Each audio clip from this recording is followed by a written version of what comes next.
কোনো কিছু কথা নাই যে যৌতুক দেওয়া নেওয়ার।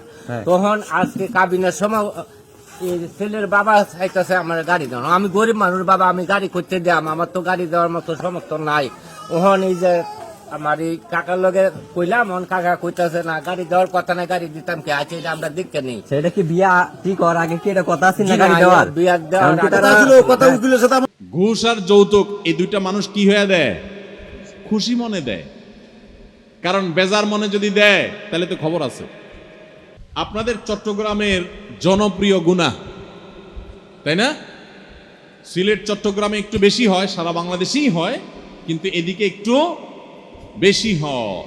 শ্বশুর বাড়ি থেকে কোরবানি গরু বা কোরবানির ছাগল গিফট নেওয়া যাবে কি না? উত্তর হলো যে শ্বশুর বাড়ি থেকে গরু কিংবা ছাগল এগুলো গিফট নিতে পারেন যদি আপনি এত ফকির হন, এত ফকিন্নির পুত হন যে আপনার বাপদাদা 14 গোষ্ঠী গরু ছাগল চোখে দেখে নেই।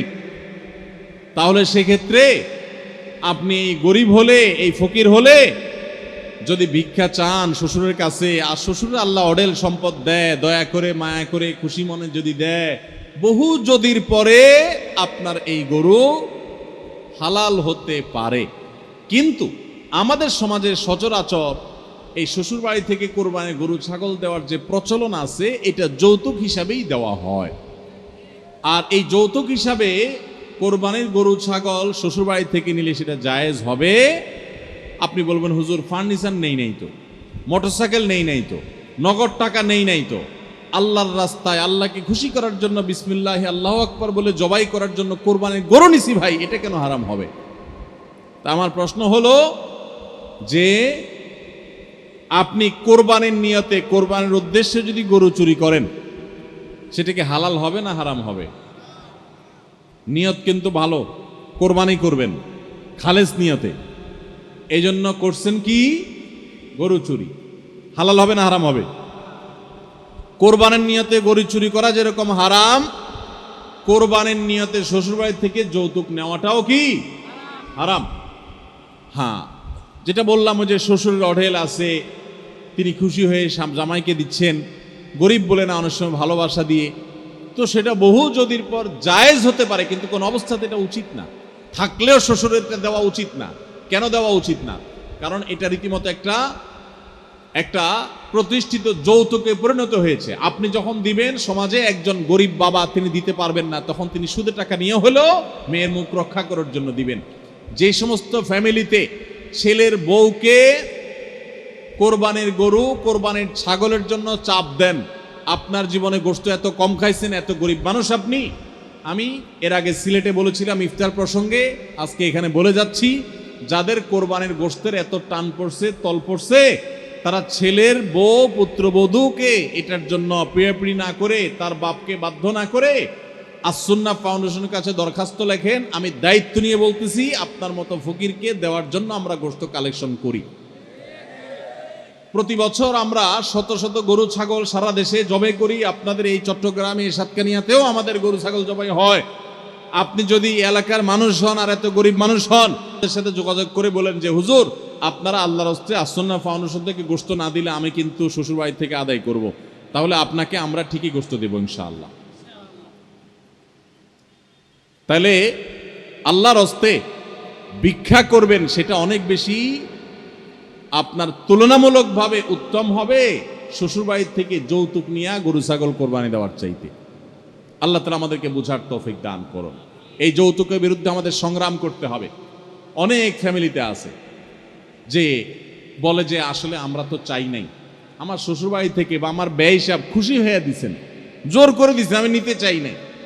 ভাই, এখন এমন একটা সময় আমরা আসছি, এখন ঘুষ আর যৌতুক এই দুই জিনিস সবাই খুশি হয়ে দেয়। বুঝেন নাই কথা? ঘুষ আর যৌতুক এই দুইটা মানুষ কি হয়ে দেয়? খুশি মনে দেয়। কারণ বেজার মনে যদি দেয় তাহলে তো খবর আছে। বুঝেন নাই? আমি কয়দিন আগে মক্কায় আমাকে এক ভাই, এই চট্টগ্রামেরই সম্ভবত এক ভাই আমাকে বললেন যে আমাদের ওই যে একটা বক্তব্য ছিল সিলেটের, যে কারোর যদি এত ইফতারের টান থাকে তো শ্বশুরবাড়িতে, অর্থাৎ মেয়ের বাবার বাড়িতে ইফতার না চেয়ে আসুন্না ফাউন্ডেশনের কাছে ইফতার চান। এই কথা কেউ কোনোভাবে লিখছে, সেটা ইমো বা এরকম কোনো জায়গাতে স্টোরি হয়ে গেছে, নিজের অজান্তে হয়তো টিপাটিপি করে স্টোরি হয়ে গেছে। তো যার স্টোরিতে ওটা ঝুলতেছে ওই লোকটা আবার কোনো মেয়ের বাবা।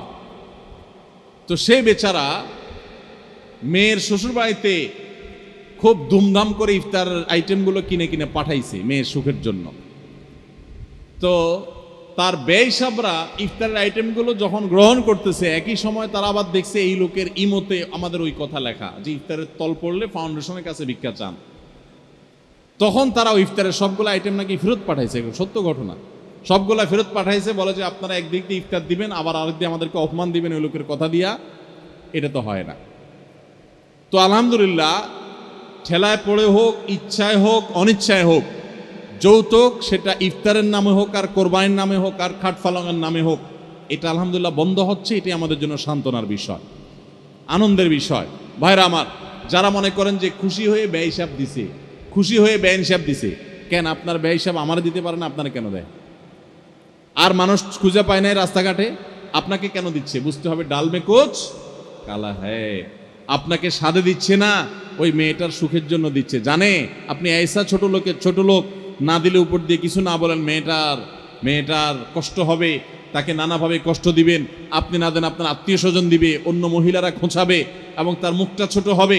এই জন্য তার বাপ বাধ্য হয়ে দিচ্ছে। আল্লাহর ওয়াস্তে এই যৌতুক থেকে মুক্ত হওয়ার চেষ্টা করেন। একজন বাবা তার মেয়েকে, একজন মা তার মেয়েকে জন্ম থেকে বড় করে একজন প্রাপ্তবয়স্ক মানুষ বানিয়ে শিক্ষিত করে তারপর আপনার কাছে দিয়ে দিয়েছে, বিয়ে দিয়ে দিয়েছেন, আপনার সংসারে চলে আসছে সারা জীবনের জন্য। মানুষটাকে গড়ে তুলছেন তার বাপ মা, আর তার সুফলটা ভোগ করছেন আপনি। আপনার উচিত বরং শ্বশুর বাড়িতে গিয়ে শ্বশুর শাশুড়িকে খেদমত করা, টাকা পয়সা দেওয়া, হাদিয়া তোফা দেওয়া। কারণ তাদের আস্ত একটা মেয়ে তুলে নিয়ে আসছেন।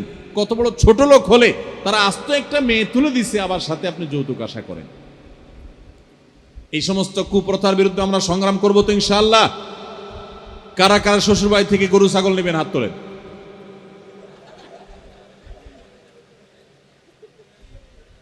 আপনারা নিবেন যারা হাত তুলছেন, কারা কারা নিবেন না তারা হাত তোলেন।